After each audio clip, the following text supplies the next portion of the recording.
మద్రాస్ విజయ gardens. Chiranjeevi తెల్లవారుజామున 4 గంటల వరకు కథక్, భరతనాట్యం వంటి శాస్త్రీయ నృత్యాలు సాధన చేస్తున్నారు. విజయ్ గార్డెన్స్ ఎదురుగ్గా ఉండే విజయ్ ఆసుపత్రి నుంచి చిరంజీవికి కబురొచ్చింది. తను తండ్రి అయ్యాడని, చిరంజీవి భార్య సురేఖ పండంటి ఆడబిడ్డను ప్రసవించిందని. ఒక మనిషి జీవితంలో అత్యంత సంతోషకరమైన సమయం. చిరంజీవికి అది మరింత సంతోషకరమైన వార్త.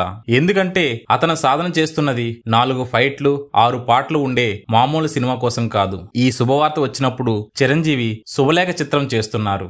అల్లు అరవింద్ ఒకరోజు విశ్వనాథ్ గారిని కలిసి, చిరంజీవి మీతో సినిమా చేయాలని చాలా ఉత్సాహంగా ఉన్నారని, చిరంజీవి వద్దకు వచ్చి విశ్వనాథ్ గారు ఒక సినిమా అనుకుంటున్నారు, అందులో మీరు హీరోగా చేస్తే బాగుంటుందని అనుకుంటున్నారని చెప్పారట.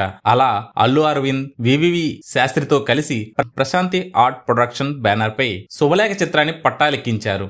విశ్వనాథ్, చిరంజీవుల కాంబినేషన్ లో మొదటి చిత్రం ప్రారంభమైంది. వీరిద్దరూ కలిసి చేసిన చిత్రాలు 3: శుభలేఖ, స్వయం కృషి, ఆపద్బాంధవుడు. శుభలేఖ సినిమా తొలి రోజు షూటింగ్, శంకరాభరణం, సప్తపది వంటి సూపర్ హిట్ చిత్రాలు దర్శకుడు విశ్వనాథ్ తో చిరంజీవి తొలిసారి పనిచేస్తున్నాడు. చిరంజీవి డైలాగ్ చెప్పగానే విశ్వనాథ్ కట్ కట్ అంటూ లేచి వచ్చి చిరంజీవి వెనకాల ఎవరైనా ఉన్నారా అన్నట్టు వెతుకుతున్నారు. చిరంజీవి ఏంటి సార్ అలా చూస్తున్నారు అని అన్నారు. విశ్వనాథ్ గారు అంత గబగబా మాట్లాడేస్తుంటే వెనక నుంచి ఎవరైనా నిన్ను తరుముతున్నారేమోనని చూస్తున్నా అన్నారు. ఇది గురు శిష్యుల అనుబంధానికి నాంది. చిరంజీవి ఉచ్చారణలో వేగాన్ని తగ్గించి ఏ మాట ఎలా పలకాలి, ఎంత వేగంతో మాట్లాడాలి అనే చిన్న చిన్న అంశాలు నుంచి అన్నిట్లో సరిచేస్తూ చిరంజీవి నుంచి తనకు కావాల్సింది రాబట్టుకున్నారు విశ్వనాథ్ గారు. నిత్య విద్యార్థి చిరంజీవి పెద్దల మాటల విని ఆచరించి కష్టించి పనిచేసి ఇదే సినిమాలో తన నటనకు ఉత్తమ నటుడుగా ఫిల్మ్ఫేర్ అవార్డు అందుకున్నారు. ఈ సినిమా తర్వాత చిరంజీవి, విశ్వనాథ్ కలిసి చేసిన చిత్రాలు స్వయం కృషి, ఆపద్బాంధవుడు.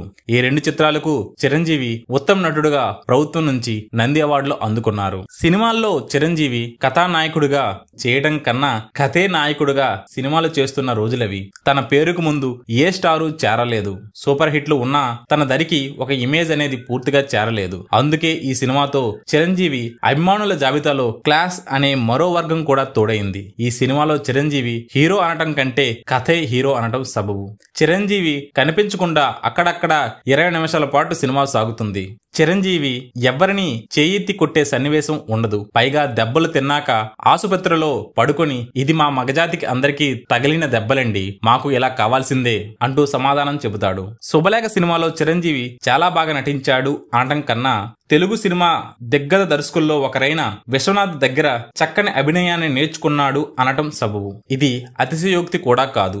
చిరంజీవి సినిమాల్లోకి వచ్చి అప్పటికి 5 సంవత్సరాలు. అప్పటిదాకా తాను చేసిన పాత్ర అన్నిటికీ భిన్నంగా ఉండే మూర్తి పాత్రకు తనను ఎంపిక చేసుకున్న దర్శకుడు నమ్మకాన్ని చిరంజీవి 100% నిలబెట్టాడు. చిరంజీవి ఈ సినిమాలో రంగురంగుల బట్టలేసుకోరు, సాదాసీదాగా ఉండే ఓ మధ్యతరగతి యువకుడు. జుట్టు చక్కగా పక్కకు దువ్వుకొని మామూలుగా ఫుల్ హ్యాండ్స్ చొక్కా, సాధారణ ప్యాంటు ధరించి చక్కని ఆహార్యంతో మన పక్కింటి కుర్రాడేలా కనిపిస్తాడు. నిర్మలమ్మ పంపిన టెలిగ్రామ్ సన్నివేశాల్లో, అల్లు రామలింగయ్యతో ఇంగ్లీష్ లో మాట్లాడే సన్నివేశంలో, తనకు కూడా బాయ్ గా ఉద్యోగం వచ్చిందని చెప్పే సన్నివేశాల్లో చిరంజీవి నటన చాలా బాగుంటుంది. ఒక సన్నివేశంలో దాదాపు 3 నిమిషాల పాటు కేవలం రాగాలతో, ముఖ భావాలతోనే మాట్లాడే చిరంజీవి నటనకు ప్రేక్షకులు ముగ్ధులయ్యారు. పున్నమి నాగు చిత్రానికి తొలిసారిగా ఫిల్మ్ఫేర్ అవార్డు అందుకున్న చిరంజీవి ఈ చిత్రంతో రెండోసారి ఫిల్మ్ఫేర్ అవార్డు అందుకున్నారు. ఒకవైపు ఈ చిత్రానికి పనిచేస్తూ మరోవైపు ఇంట్లో రామయ్య, వీధిలో కృష్ణయ్య చిత్రంలో భిన్నమైన పాత్ర పోషించి 2 చిత్రాలతోనూ ప్రేక్షకులకు మెప్పించారు చిరంజీవి. ఈ సినిమాలో అతి ముఖ్యమైన పాత్ర నవరస నటనా సార్వభౌమ కైకాల సత్యనారాయణది.